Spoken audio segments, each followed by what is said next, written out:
Hi guys, good morning. Back to my vlog again.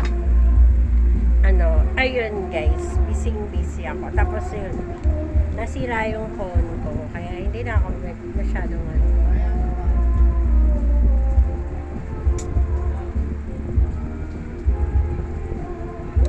nasira yung cellphone ko na maayos. Yung ginagamit ko talaga sa pagbablog. Tapos dinala ko sa dinala ko siya sa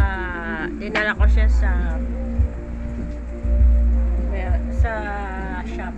Tapos ayun, yung problema niya is yung LCD. Tapos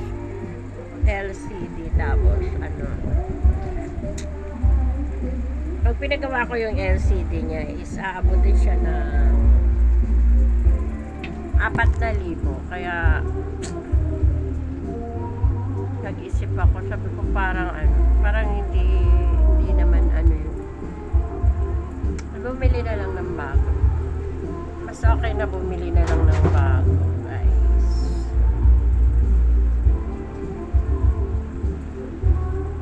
Ay, nag-fly out lang.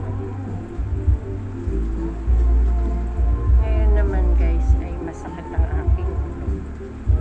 Kasi pero hindi ko alam kung sa ulan na kasi ng ulan ngayon. Tapos guys, papakita ko sa inyo. Ay, ayaw sa may labas.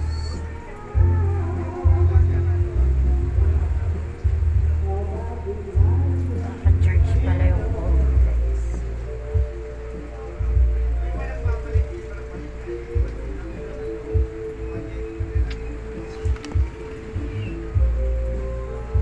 Ayaw niyang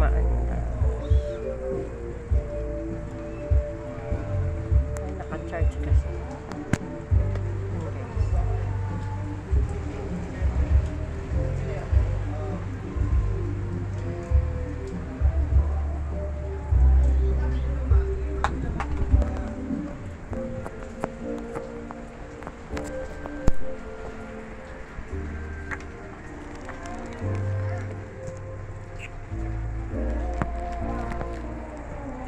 Ngayon, bumabagyo ngayon.